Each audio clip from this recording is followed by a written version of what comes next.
अस्सलाम वालेकुम everyone, welcome back to your favourite channel English सीखे। बेसिकली आज हम बात करेंगे प्रेजेंट एंड डेफिनेट टेंस की, जो कि इंग्लिश ग्रामर का एक बहुत ही ज़्यादा इंपॉर्टेंट पार्ट है। अगर हम इसकी इंपॉर्टेंस की बात करें, अगर आप समझ लें 100% अगर टेंस का यूज़ होता है इंग्लिश में, तो 50% आप लगा लें तो वो होता है प्रेजेंट एंड डेफिनेट और प्रेजेंट सिंपल का यूज़। जी बिल्कुल, प्रेजेंट सिंपल और प्रेजेंट एंड डेफिनेट का यूज़ होता है सिर्फ और सिर्फ 50%, और बाकी 50% में वो बाकी आते हैं। तो मैं आपको बताने लगी हूँ यहाँ पे इसको बेसिक से एडवांस तक, कि इसको बिल्कुल अच्छी तरह समझेंगे, इसके उर्दू पहचान भी देखेंगे, इसको देखेंगे कि बेसिकली अगर इंग्लिश में लिखा हुआ आ जाए तो किस तरह पहचानेंगे, ईएस और एस का क्या रूल है, सब कुछ हम जो है बिल्कुल डिटेल में देखने वाले हैं। So stay tune till the end, okay. So first one is, अगर हम समझे what is present indefinite tense, तो प्रेजेंट इंडेफिनिट टेंस उन एक्शंस या फैक्ट्स को डिस्क्राइब करता है जो कि रेगुलर होते हैं।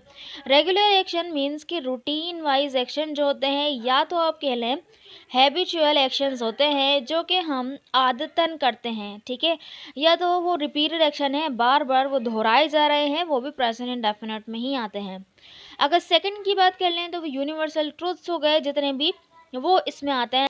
और अगर थर्ड वन की बात करें तो जनरल फैक्ट्स या फिक्स अरेंजमेंट की बात करें, तो वहाँ पर भी हम प्रेजेंट एंड डेफिनेट का ही यूज़ करते हैं। फिक्स अरेंजमेंट की अगर बात करें तो जैसे कि हम बोलते हैं ना कि कोई भी चीज़ जो है किसी पर्टिकुलर वक्त पर होने वाली है, ये होगी, भले ही से उसका फ्यूचर सेंस आ रहा होता है, लेकिन उसको प्रेजेंट एंड डेफिनेट में ही बनाया जा रहा होता है, ठीक है। अगर हम एग्जाम्पल्स देखें तो एग्जाम्पल्स में I take tea every morning, तो ये क्या हो गया, यानी कि हम जो है रोज़ाना सुबह चाय पीते हैं, तो ये एक रिपीटेड एक्शन हो गया, मीन्स के ये हमारी रूटीन में आ गया, तो रूटीन वाइज एक्शन है, ठीक है। इसी तरह से the earth revolves around the sun, मतलब ये एक यूनिवर्सल ट्रूथ है, हम बोल रहे हैं कि जो है ज़मीन सूरज के गिर्द घूमती है। इसी तरह से एक और अगर हम देखें तो the train departs at 9 AM, means कि ये हमने बता दिया कि जो ट्रेन है वो निकलती है कितने, 9 बजे सुबह के, सही है। तो ये फिक्स अरेंजमेंट हो गया।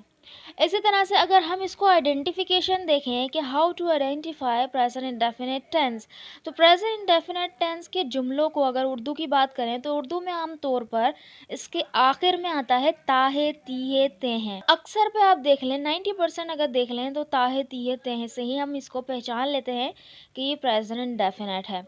कुछ में होता है फ्यूचर का सेंस आ रहा होता है, लेकिन फिर भी हम इसको प्रेजेंट इंडेफिनिट में बनाते हैं। जैसे कुछ कंडीशनल सेंटेंसेस होते हैं, कंडीशनल सेंटेंस का टाइप 0 होता है और टाइप 1, उसके अंदर जो है फ्यूचर का सेंस आता है, लेकिन हम व्हेन के बाद, इफ़ के बाद जो यूज़ करते हैं वो प्रेजेंट इंडेफिनिट का यूज़ कर रहे होते हैं, ठीक है।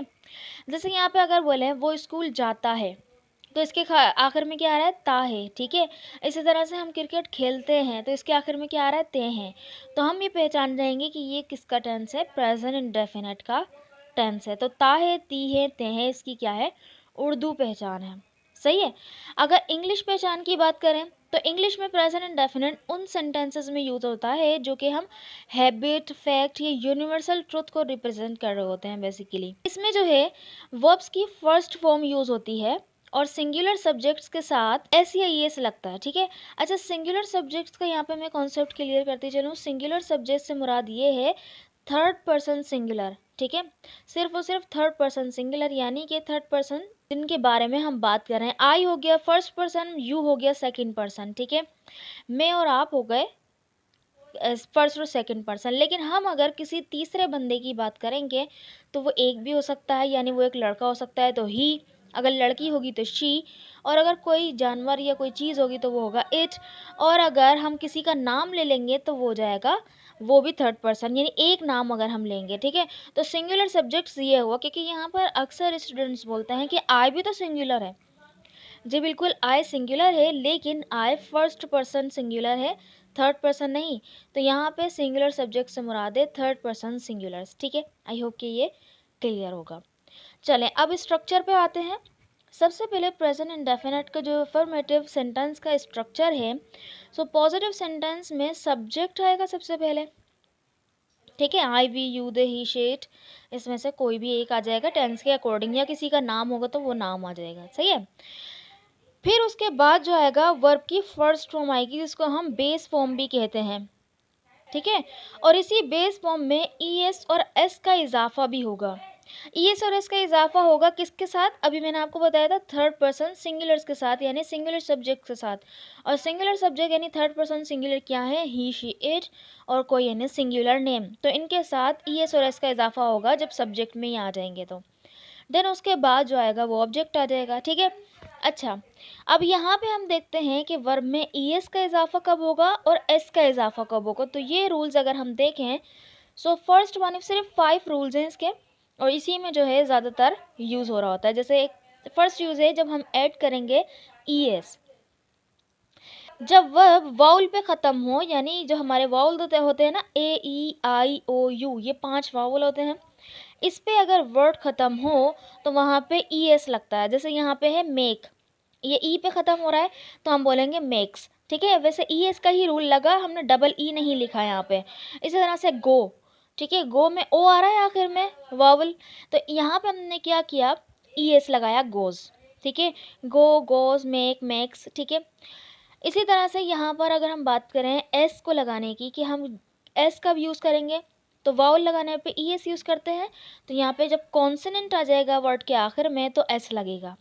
जैसे ईट है, तो टी क्या है, एक कॉन्सोनेंट लेटर है, यानी ए ई आई ओ यू में से तो कोई भी नहीं है ना, तो ये क्या है, कॉन्सोनेंट है, तो यहाँ पे एस लगा, ईट्स बन गया।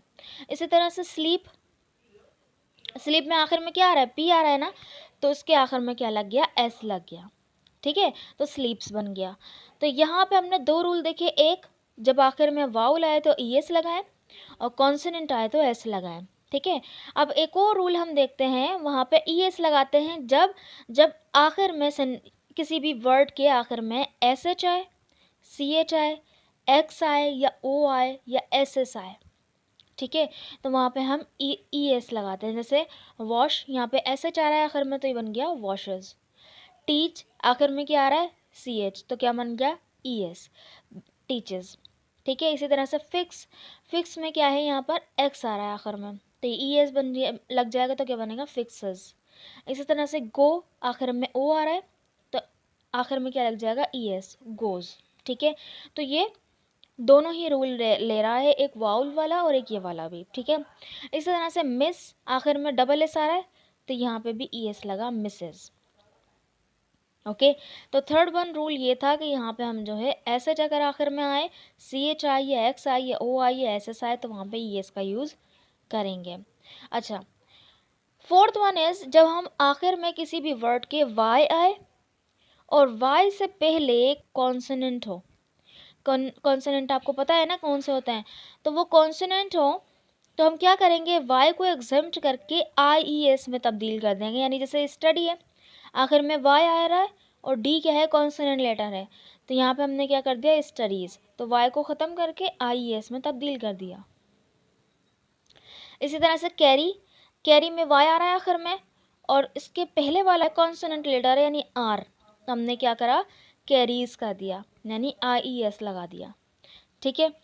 इसी तरह से फिफ्थ रूल अगर हम देखें तो वो भी ऐसे वर्ड्स होते हैं कि वाई आखिर में आ तो रहा होता है लेकिन उसको हम चेंज नहीं करते, सिर्फ एस का इजाफा करते हैं। तो उसका क्या रूल है, अगर आखिर में वाई आए और वाई से पहले कोई लेटर जो है वो वाउल हो, ठीक है, कोई भी लेटर वाउल हो, यानी कि ए ई आई ओ यू में से कोई एक हो, तो वहाँ पे हम वाई को एज इट इज़ रखेंगे और फिर उसके बाद सिर्फ एस का इजाफा कर देंगे। जैसे ये है प्ले, प्ले में देखिए वाई आ रहा है आखिर में, उससे पहले ए आ रहा है, ए क्या है, वाउल है, तो हमने यहाँ पे क्या करना है, सिर्फ एस का इजाफा कर देना है, यानी प्ले, प्लेज, ठीक है। इसी तरह से बाय, तो बी यू वाई, बाय होता है ना, वाई आखिर में आ रहा है, उससे पहले यू आ रहा है, यू क्या है, वाउल है, ए ई आई ओ यू में से आ रहा है ना एक यू, तो यहाँ पे ये क्या बन जाएगा, वाई एज इट इज़ रहेगा और एस लग जाएगा, तो बाइज, सही है। आई होप कि आपको ये अच्छी तरह से समझ में आ गया होगा। तो अब हम लेते हैं सेंटेंस एग्जाम्पल। जैसे यहाँ पे मैं बोलूँ, मैं इंग्लिश पढ़ती हूँ, मैं इंग्लिश पढ़ती हूँ, तो यहाँ पे मैंने बोला मैं इंग्लिश पढ़ती हूँ, तो मैं क्या है, सब्जेक्ट है यहाँ पर, है ना, और फिर पढ़ती हूँ ये क्या हो जाएगा, हमारा वर्ब हो जाएगा, और इंग्लिश क्या है यहाँ पे, ऑब्जेक्ट है, तो मैं यानी आई पहले आ गया, तो आई, और पढ़ना स्टडी, तो स्टडी आ गया, आई क्योंकि फर्स्ट पर्सन है यहाँ पे, थर्ड पर्सन ये नहीं है, तो इसलिए स्टडी एज इट इज़ आ गया, ई एस और एस का रूल यहाँ पे नहीं लगे। फिर उसके बाद हमने लिखा इंग्लिश, यानी कि ऑब्जेक्ट हमारा, तो ये हमारे फॉर्मूले पे पूरा बैठ रहा है, आई स्टडी इंग्लिश। एक और अगर सेंटेंस देखें, वो एक खत लिखती है, वो खत लिखती है, तो यहाँ पे देखें वो क्या है, सब्जेक्ट है। और खत लिखना, लिखना क्या है, यहाँ लिखती है, ये क्या है, वर्ब है। और जबकि खत यहाँ पर क्या हो गया, या खत यहाँ पे हो गया ऑब्जेक्ट। ठीक है, तो यहाँ पे हमने क्या किया, शी सब्जेक्ट में आया और राइट, क्योंकि ये क्या है, शी क्या है, थर्ड पर्सन सिंगुलर है ना, ही शी इट में से शी आ रहा है, तो यहाँ पे हम क्या करेंगे, राइट आखिर में ई आ रहा है इसके, तो बस इसका इजाफा कर देंगे, यानी कि ई को डबल नहीं करेंगे, तो एस यानी वाउल वाला ये रूल ले रहा है। तो writes a letter, she writes a letter, sentence बन गया। ठीक है, वो पार्क जाता है, वो पार्क जाता है तो बन जाएगा he goes to the park. हम इंग्लिश बोलते हैं, वी स्पीक इंग्लिश। ठीक है, इस तरह से जो है हम इन सेंटेंसेस को बना रहे होंगे। चलें नेगेटिव सेंटेंस की तरफ आते हैं कि नेगेटिव सेंटेंस को हम किस तरह से बनाएंगे। सो बेसिकली नेगेटिव सेंटेंसेस में हम डू नॉट या डज नॉट का यूज़ करते हैं। तो सब्जेक्ट के बाद डू नॉट या डज नॉट का यूज़ करेंगे और देन उसके बाद बेस फॉर्म आएगी। भी यहाँ पे वर्ब में ईएस और एस का इजाफा नहीं होगा, क्योंकि यहाँ पे हमने डज में यानी डू में ईएस का इजाफा करके डज बना दिया। ठीक है, तो यहाँ पे ये जो डज में इजाफा हो गया है ऑलरेडी, तो हम यहाँ पे इसमें नहीं करेंगे और रूल्स वही लगेंगे, यानी do I we you they के साथ और डज थर्ड पर्सन सिंगुलर यानी ही शी इट के साथ। ठीक है, देन उसके बाद यानी वर्ब की फर्स्ट फॉर्म के बाद ऑब्जेक्ट आ जाएगा। जैसे एक सेंटेंस है, वो फुटबॉल नहीं खेलते, वो फुटबॉल नहीं खेलते, यहाँ पे आप देख रहे हैं कि जो है खेलते, तो ते का सेंस आ रहा है यहाँ पे, जो है आखिर में ताती ते या ते हैं ता है ये आ रहा है। ठीक है ना, तो यहाँ पे हम सेंटेंस बनेगा दे डू नॉट। अब यहाँ पे दे के साथ तो डू नॉट लगाएंगे ना, दे डू नॉट और प्ले, यहाँ पे कोई भी अब चेंजेस नहीं होंगे, बस डू और डज में होंगे। तो they do not play football, वो फुटबॉल नहीं खेलते। ठीक है, इसी तरह से नेक्स्ट हम देखें, वो नॉवेल्स नहीं पढ़ता, वो नॉवेल्स नहीं पढ़ता, तो यहाँ पे ये नेगेटिव है, वो क्या है, थर्ड पर्सन सिंगुलर यानी ही के साथ हम डज नॉट का यूज़ करेंगे, तो बन जाएगा ही does not read novels, he does not read novels. ठीक है, तो ये नेगेटिव सेंटेंस हो गए। अब आते हैं इंट्रोगेटिव सेंटेंसेस पे, यानी ऐसे सेंटेंस जो कि हेल्पिंग वर्ब से स्टार्ट होते हैं। और हेल्पिंग वर्ब से स्टार्ट होने वाले जो सेंटेंसेस हैं यानी इंट्रोगेटिव सेंटेंसेस जिसको हम क्वेश्चंस कहते हैं, उनका जो आंसर होता है वो यस नो क्वेश्चंस भी इसको कह सकते हैं। जैसे यहाँ पे हम बोलें इंट्रोगेटिव सेंटेंस में डू डस का जो है इस्तेमाल शुरू में हो जाता है। जैसे यहाँ पे डू डस का इस्तेमाल पहले कर लेंगे, फिर आएगा सब्जेक्ट और सब्जेक्ट के बाद वर्ब की फर्स्ट फॉर्म यानी बेस फॉर्म आएगी और फिर उसके बाद ऑब्जेक्ट आ जाएगा। यहाँ पे बेस फॉर्म में कोई इजाफा नहीं होगा क्योंकि वो हम डज में कर चुके। तो सेंटेंस है जैसे क्या तुम टीवी देखते हो, तो यहाँ पे जो है सामने वाले से इस तरह का सवाल पूछ रहे हैं कि वो यस नो में आंसर करे। क्या तुम टीवी देखते हो, वो बोलेगा हाँ मैं टीवी देखता हूँ, या बोलेगा नहीं मैं टीवी नहीं देखता। लेकिन इसको बनाएं कैसे, तो क्या तुम टीवी देखते हो तो बनेगा डू यू। डू लगा यू के हिसाब से क्योंकि ये यू क्या है, हमारा सेकंड पर्सन है, थर्ड पर्सन नहीं है, तो हमने डू लगाया। तो डू यू वॉच टीवी, तो डू आया हमारा हेल्पिंग वर्ब और फिर उसके बाद सब्जेक्ट आया यू और देन उसके बाद वर्ब की फर्स्ट फॉर्म देखना वॉच आ गया और फिर टीवी हमारा ऑब्जेक्ट आ गया। तो डू यू वॉच टीवी, क्या तुम टीवी देखते हो। ठीक है, नेक्स्ट हमारा सेंटेंस देखें तो क्या वो स्कूल जाती है, क्या वो स्कूल जाती है, तो वो यहाँ पे क्या है, थर्ड पर्सन सिंगुलर है, तो हम क्या करेंगे अब डज का यूज़ करेंगे यहाँ पे। Does she go to school, does she go to school. ठीक है, तो यहाँ पे हमने क्या करा, डज पहले लगाया, फिर सब्जेक्ट आया शी और फिर गो का यूज़ किया, और गो के साथ तो हमेशा हम टू का यूज़ करते हैं। देन उसके बाद स्कूल से ऑब्जेक्ट आ गया। ओके, तो ये था हमारे इंट्रोगेटिव सेंटेंसेस। अच्छा, इसके सवाल की अगर हम बात कर, जवाब की अगर हम बात करें तो वो सिर्फ इतना होता है, जैसे अगर हम बोलें does she go to school, तो आप बोलेंगे हाँ वो जाती है, तो बनेगा यस शी डज, सिर्फ इतना सा, यस शी डज। और अगर नेगेटिव होगा तो बोलेंगे नो शी डजंट। ठीक है, इतना सा आंसर होता है इसका। चले आते हैं WH क्वेश्चंस पे, जहाँ पे हम WH वर्ड का इस्तेमाल करते हैं। बेसिकली WH वर्ड अगर आपको पता हो तो वो होते हैं व्हाट, व्हाई, वेयर। ठीक है, ये हमारे WH क्वेश्चंस होते हैं, सॉरी WH वर्ड्स होते हैं। तो WH वर्ड्स की अगर हम बात करें तो ये हम सबसे पहले यूज़ करते हैं सेंटेंस के। ये सबसे पहले आ जाएगा, देन उसके बाद आएगा डू डज। ठीक है, डू डज आएगा, डू डज में से कोई एक सब्जेक्ट के अकॉर्डिंग, देन सब्जेक्ट आ जाएगा और फिर वर्ब की फर्स्ट फॉर्म यानी बेस फॉर्म आएगी और फिर उसके बाद ऑब्जेक्ट आ जाएगा। सिंपल है। इंट्रोगेटिव वाला जो फॉर्मूला था वो सेम ही रहा, बस उससे पहले क्या आ गया, WH वर्ड आ गया। तो ये हो गया WH क्वेश्चन। ये ऐसे क्वेश्चन होते हैं जिनका डिटेल में आपको आंसर चाहिए होता है। जैसे अगर यहाँ पे मैं बोलूँ वो फुटबॉल क्यों खेलते हैं, तो क्यों, अब रीज़न बताना पड़ेगा क्यों, किस वजह से। तो यहाँ पे हम जो है पहले हम WH वर्ड का यूज़ कर लेंगे, क्यों के लिए हम बोलते हैं वाई। देन उसके बाद आएगा एक हेल्पिंग वर्ब। तो यहाँ पे सब्जेक्ट क्या है, वो हैं, एक से ज़्यादा हैं, वो खेलते हैं। तो हमें पता चल गया एक से ज़्यादा यानी दे हैं। तो हम यहाँ पर डू का यूज़ करेंगे हेल्पिंग वर्ब। ठीक है, तो वाई डू दे और प्ले फुटबॉल, प्ले वर्ब आ गया और फिर उसके बाद हमारा ऑब्जेक्ट आ गया। तो why do they play football. ठीक है, वो फुटबॉल क्यों खेलते हैं। इसी तरह से नेक्स्ट हमारा सेंटेंस देखें तो वो कहाँ काम करता है, वो कहाँ काम करता है, where does he work, where does he work. Simple.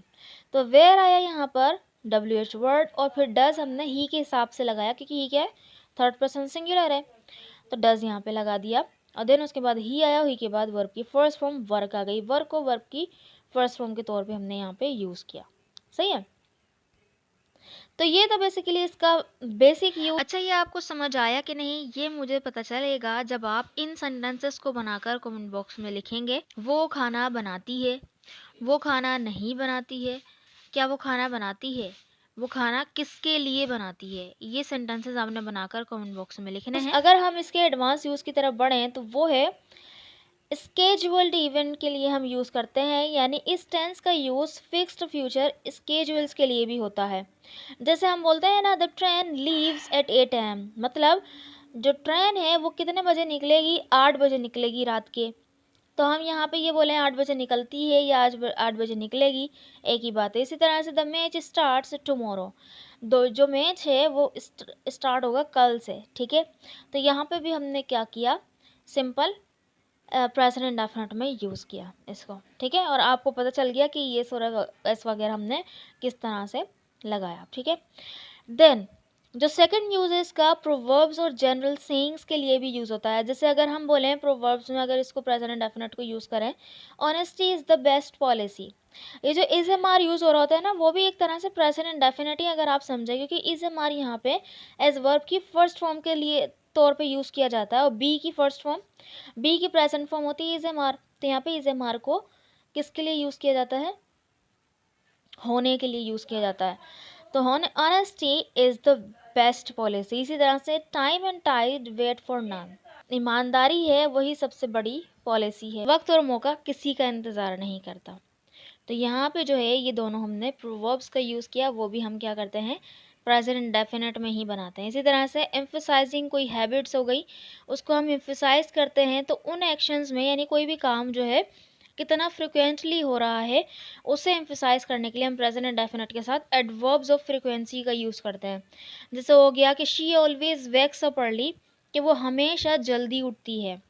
इसी तरह से they often visit their grandparents, यानी वो हम अक्सर अपने ग्रैंड पेरेंट्स को, अपने दादी दादा को से मिलने जाते हैं, उनको विजिट करते हैं। ठीक है, तो यहाँ पे हमने एम्फसाइज किया, यानी एडवर्ब ऑफ फ्रिक्वेंसी का यूज़ करके भी हम, जैसे ऑलवेज हो गया, ऑफन हो गया, समटाइम्स हो गया, ये सारे के सारे जो है हमारे एडवर्ब्स हैं, इनका हम यूज़ करके जो है बताते हैं कि कोई एक्शन जो है कितनी दफ़ा हो रहा है। ठीक है। अच्छा, यहाँ पे कॉमन मिस्टेक्स की अगर हम बात करें तो ES और S का यूज़ करते हुए भी एक कॉमन मिस्टेक आती है कि शी गो टू स्कूल, अक्सर लोग कह देते हैं शी गो टू स्कूल, लेकिन यहाँ पे हमने क्या करना है भी देखा था कि करेक्ट वर्जन होगा शी गोज टू स्कूल। ठीक है ना। सेकंड इसकी मिस्टेक पर आए तो वो होती है base form in negative questions, यानी कि आप जो है क्या कर देते हैं कि जैसे थर्ड पर्सन सिंगुलर उसमें डस का यूज़ कर लिया, फिर भी जो है हम वर्ब की फर्स्ट फॉर्म के साथ ES का इजाफा कर देते हैं, जैसे he does not goes to school कर देते हैं। तो ये गलत होगा, इनकरेक्ट होगा। हम बोलेंगे he does not go to school, क्योंकि डज में हम ES का इजाफा कर चुके हैं, तो अगले वाले वर्ब के अंदर ES का इजाफा नहीं होगा। ठीक है, तो इसको ध्यान रखिएगा, ये मिस्टेक्स आपने नहीं करनी है। अच्छा, अगर हम आ जाएँ स्पीकिंग एक्टिविटीज़ पर, तो स्पीकिंग एक्टिविटीज़ में सबसे ज़्यादा अहम जो होती है, वो होती है कि अपनी आप डेली रूटीन लिखें अच्छी तरह से और उसकी अच्छी तरह प्रैक्टिस करें। अपनी डेली रूटीन लिखें और फिर किसी थर्ड पर्सन की डेली रूटीन लिखें, भले से वो आपकी बहन हो गई, आपके भाई हो गए, आपकी मम्मा, आपके पापा, जो भी जो भी हो गए, उनकी थर्ड पर्सन किसी की आपने लिखनी है डेली रूटीन। तो आपकी ये दोनों तरह से इसकी प्रैक्टिस होगी और इसको अच्छी तरह से आपने जो है बताना है। अच्छा, अगर आपको डेली रूटीन एक लिखी हुई चाहिए कि आप उससे आइडिया लगा सकें, तो वो मैं अपलोड कर दूँगी अपने व्हाट्सएप चैनल पे। तो व्हाट्सएप चैनल को आप ज्वाइन कर लीजिए, वहाँ पे आपको डेली रूटीन मिल जाएगी। उसका लिंक है डिस्क्रिप्शन बॉक्स में। ओके। और सेकंड एक्टिविटी ये है कि आपने बहुत सारे क्वेश्चंस बनाने हैं। कोई भी क्वेश्चन आप बना लें या आपको क्वेश्चंस मैं प्रोवाइड कर दूँगी, वो भी आपको व्हाट्सएप चैनल पे मिल जाएँगे। आपने उसका आंसर करना है कि इसका आंसर क्या है, ठीक है? अपने रिलेटेड ही आपने उसको बताना है कि मैं ये करता हूँ या वो ये करता है, जो भी इस तरह के जो है क्वेश्चंस होंगे उनका आपने आंसर देना है, ठीक है? जैसे हम अगर मैं बोलूँ कि where does your father work? तो इसका आंसर आप आसानी से दे सकते हैं कि he works in a bank, he works in school, जो भी आप कहना चाहें, तो यहाँ पे आप कह सकते हैं। इस तरह से WH क्वेश्चंस का गेम करना है और आपने क्या करना है कि अपनी डेली रूटीन बतानी है। प्रेज़ेंट इंडेफिनिट में ज़्यादा से ज़्यादा इसकी प्रैक्टिस कीजिए। तो आज हमने देखा प्रेज़ेंट इंडेफिनिट का बेसिक से एडवांस यूज़ कैसे हो सकता है। हमने इसके सारे रूल समझे और स्पीकिंग प्रैक्टिस के लिए मैंने आपको कुछ एक्टिविटीज़ भी बताई। और आपको ये लेसन पसंद आया तो लाइक ज़रूर कीजिएगा, शेयर ज़रूर कीजिएगा और हमारे चैनल को इसी तरह की वीडियोस के लिए सब्सक्राइब ज़रूर कर लें और अपने एग्जाम्पल्स को कमेंट बॉक्स में ज़रूर लिखिएगा और फीडबैक भी दीजिएगा ताकि मुझे अंदाज़ा हो कि इस तरह की वीडियोस मैंने आगे बनानी है कि नहीं।